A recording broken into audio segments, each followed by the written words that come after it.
अब घटकर 6% रह गए।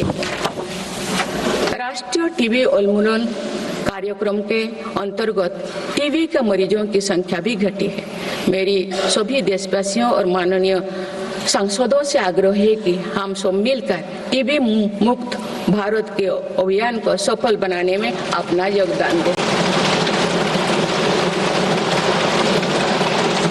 भारत में मातृ मृत्यु दर और शिशु मृत्यु दर में भी व्यापक सुधार हुआ है। गर्भवती महिलाओं और बच्चों के टीकाकरण कार्यक्रम की सही ट्रैकिंग रखने के लिए यूइन पोर्टल लॉन्च किया गया है। इस पोर्टल पर अब तक लगभग 30 करोड़ वैक्सीन खुराक दर्ज हो चुका है।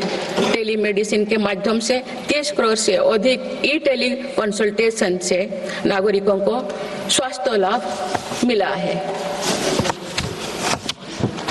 सरकार अगले 5 सालों में देश के मेडिकल कॉलेजों में 75,000 नई सीटों के सृजन के लिए भी काम कर रही है। सरकार हेल्थ इंफ्रास्ट्रक्चर और मेडिकल इक्विपमेंट मैन्युफैक्चरिंग को बढ़ावा दे रही है। देश में नई बल्क ड्रग और मेडिकल डिवाइसेस के पार्क भी बनाया जा रहा है। हमने रोजगार के अनेक नए अवसर उपलब्ध हो रहा है। माननीय सदस्यगण, भारत में आधुनिक और आत्मनिर्भर कृषि व्यवस्था हमारा लक्ष्य है। मेरी सरकार किसानों को फसलों का उचित दाम दिलाने और उनकी आय बढ़ाने के लिए समर्पित भाव से काम कर रही है।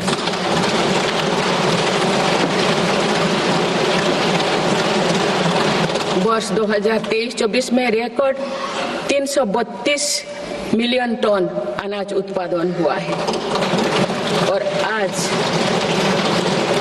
आज भारत विश्व का सबसे बड़ा दूध, दाल और मसालों का उत्पादक है। सरकार ने खरीफ और रबी फसलों के एमएसपी में निरंतर बढ़ोतरी की है।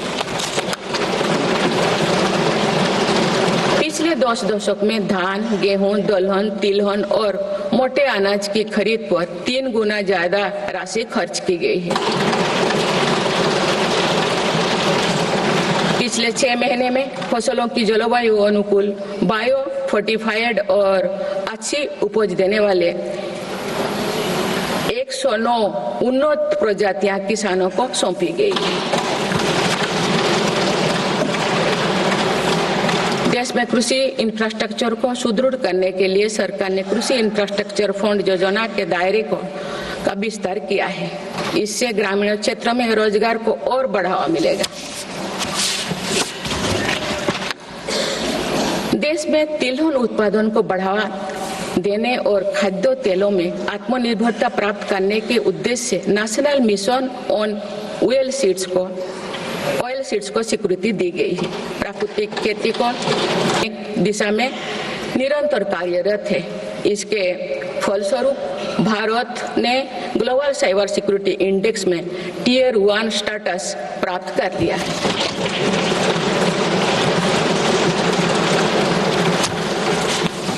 माननीय सदस्यगण, किसी भी देश का आधुनिक इंफ्रास्ट्रक्चर ने केवल उसके नागरिकों को एक बेहतर जीवन एवं देश को नई पहचान देता है, बल्कि देश को एक नया आत्मविश्वास भी देता है। बीते दशक में भारत ने वर्ल्ड क्लास इंफ्रास्ट्रक्चर निर्माण के कई माइलस्टोन तय किए हैं। इस आधुनिक इंफ्रास्ट्रक्चर से दुनिया में भारत की छवि मजबूत हुई है। इन्वेस्टर्स का भारत के प्रति भरोसा बढ़ा है, उपयोग को बल मिला है और नए रोजगार का निर्माण हो रहा है। मेरी सरकार देश के हर हिस्से को हाईवे, एक्सप्रेसवे से कनेक्ट करने के लिए मिशन मोड में काम कर रही है। पीएम गति शक्ति नेशनल मास्टर प्लान के द्वारा परियोजना पर पूरा करने की गति तेज हुई है। 2 साल पहले बुनियादी ढांचे का बजट लगभग 2 लाख करोड़ रुपया था, जो पिछले बजट में बढ़कर 11 लाख करोड़ रुपया से अधिक हो गया।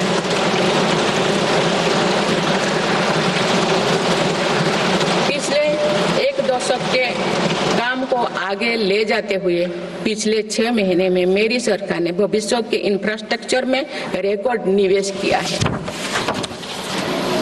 बाढ़ में भारत के पहले डीप वाटर मेगा पोर्ट की आधारशिला रखी गई है।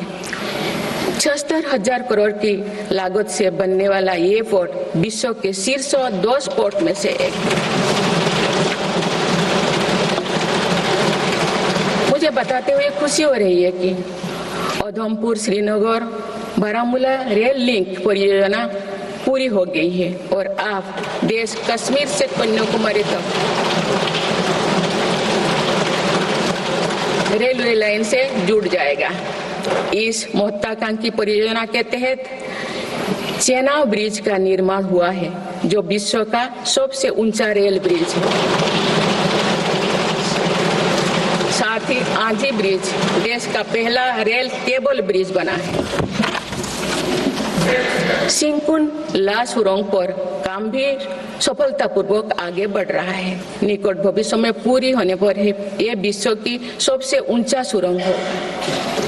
इससे लद्दाख और हिमाचल प्रदेश के बीच 12मासी संपर्क बना रहेगा।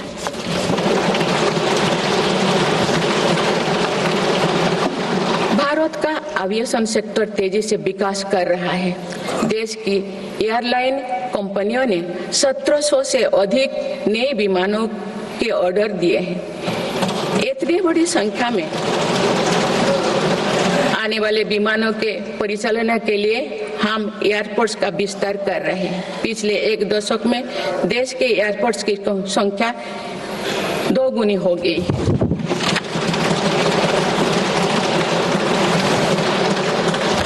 माननीय सदस्यगण, विकसित भारत को गति देने के लिए हमारे शहरों को फ्यूचर रेडी बनाना आवश्यक है। इस दिशा में मेरी सरकार ने शहरी सुविधाओं का आधुनिकीकरण कर उन्हें एनर्जी एफिशिएंट बनाने पर जोर दिया है। साथ ही नए शहर के विकास के भी नींव रखी जा रही है। मेरी सरकार ने लगभग 28,000 करोड़ रुपया के निवेश से देश भर में 12 इंडस्ट्रियल नोड और शहरों के पास 100 औद्योगिक पार्क बनाने का भी निर्णय लिया है।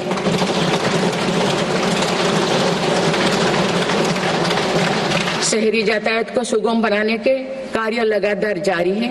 दिल्ली, पुणे, ठाणे और बेंगलुरु में मेट्रो प्रोजेक्ट्स और अहमदाबाद भुज रूट पर शुरू हुई नमो भारत रैपिड रेल सर्विसेज विकसित भारत के शहरों का स्वरूप।